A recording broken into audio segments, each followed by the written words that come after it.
नमस्कार, मैं doctor Anshika Lekhi, gynaecologist and IVF specialist. आज हम बात करेंगे मीनोपॉज के बारे में। मीनोपॉज क्या होता है? जब हमारी बॉडी में अंडों की मात्रा खत्म होने लगती है, जिसके कारण हार्मोन की मात्रा भी खत्म होने लगती है या डिमिनिश होने लगती है, तब जो फेज आता है उसे हम मीनोपॉज कहते हैं। जब आपको 12 महीने तक लगातार पीरियड्स नहीं आते, तब आप मीनोपॉज अचीव करते हैं। मीनोपॉज की एवरेज एज जो इंडियन वुमेन में देखी गई है वो 44 इयर्स देखी गई है। 40 इयर्स से लेकर 55 इयर्स तक कभी भी आपको ये मीनोपॉज आ सकता है। अब आखिर ये मीनोपॉज होता क्यों है?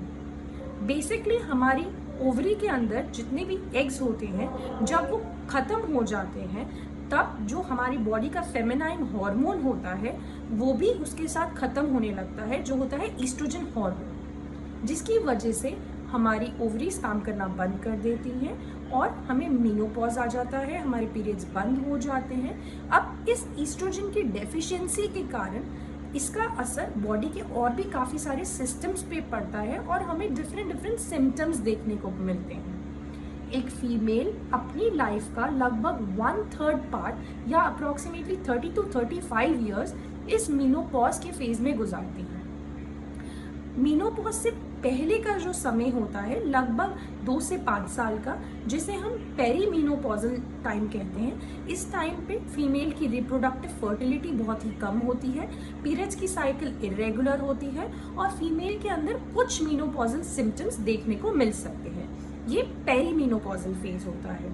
जब आप अपना मीनोपॉज अचीव कर लेते हैं 12 महीने की नो पीरियड्स के बाद, उसके बाद का जो समय होता है उसे हम पोस्ट मीनोपॉजल फेज कहते हैं।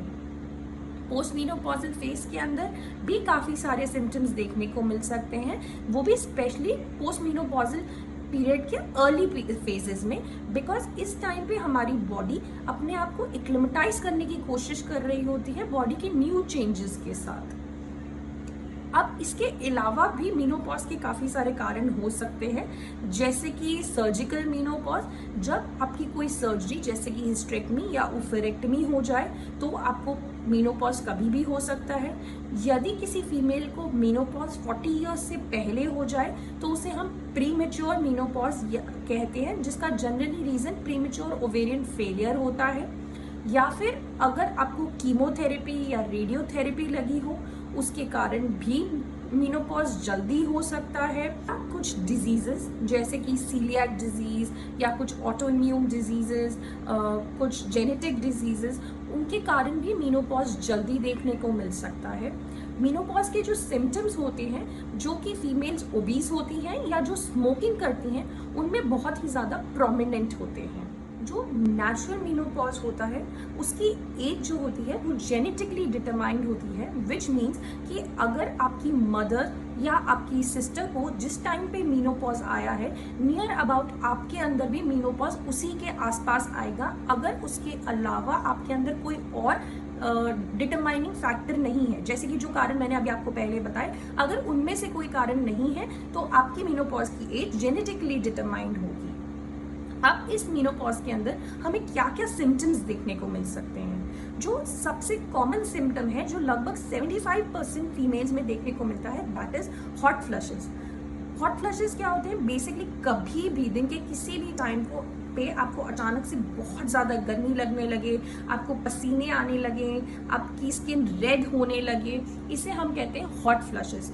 इस हॉट फ्लशेस के कारण बहुत सारी फीमेल्स रात में सो नहीं पाती, डिप्रेशन का प्रॉब्लम हो जाता है, इरिटेबिलिटी हो जाती है। ये सभी चीज़ें बेसिकली इन्हीं हॉट फ्लशेस से रिलेटेड होती हैं। 75% फीमेल्स इस प्रॉब्लम को फेस करती हैं और ये सबसे कॉमन रीज़न है जिसके लिए फीमेल्स डॉक्टर को विजिट करती हैं। इसके बाद जो नेक्स्ट मोस्ट कॉमन सिम्टम हमने देखा है वो है बोन डिजीजेस। बेसिकली आपकी बोन्स मोर प्रोन हो जाती हैं फ्रैक्चर्स के लिए, आपको ऑस्टियोपोरोसिस डेवलप हो जाता है। ये लगभग 60 to 70% फीमेल्स में देखने को मिलता है और इसका बेसिक रीज़न होता है कि जब ईस्ट्रोजन की डेफिशिएंसी हो जाती है जिसके कारण वो कैल्शियम पे इफेक्ट करता है जो हमारी बोन्स के अंदर होता है। इस कैल्शियम की डेफिशिएंसी के कारण हमारी बोन्स फ्रेजाइल हो जाती हैं। So joint soreness, bone pains, muscle pains ये बहुत कॉमनली देखने को मिलते हैं। इसके अलावा जो थर्ड मोस्ट कॉमन सिम्टम होता है that is vaginal dryness and loss of libido. Because हमारी वजाइना में एक वल्वो वजाइनल एट्रोफी शुरू हो जाती है, हमारी वजाइना श्रिंक होने लगती है, हार्मोन की डेफिशिएंसी के अंदर के कारण वहाँ पे ड्राइनेस हो जाती है जिसकी वजह से वजाइना इची हो जाती है, बार बार यूरिन इन्फेक्शन होता है, वजाइनल प्रोलैप्स हो सकता है, लॉस ऑफ लिबिडो होता है, सेक्सुअल एक्टिविटी में डिफिकल्टी हो सकती है। ये भी बहुत कॉमनली फीमेल्स में देखा जाता है।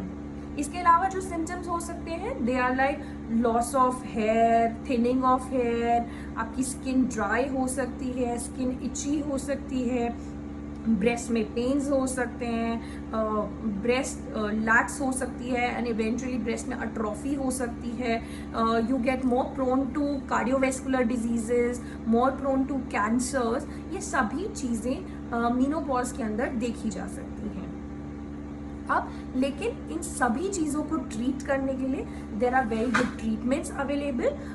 हमारे पास हम पेशेंट्स को हार्मोनल थेरेपी दे सकते हैं जिसमें जो हार्मोन हमारी बॉडी में डेफिशिएंट है उसे रिप्लेस किया जा सकता है और इन्हीं सभी सिम्टम्स को ट्रीट किया जा सकता है। इसके अलावा और भी काफ़ी सारी एडजुवेंट थेरेपीज़ हैं जो कि अवेलेबल हैं सभी सिम्टम्स को ट्रीट करने के लिए। इसके अलावा जो फीमेल स्मोक करती हैं उन्हें स्मोकिंग क्विट कर देनी चाहिए। जो फीमेल्स ओबीज हैं they should concentrate on their diet and on their wait.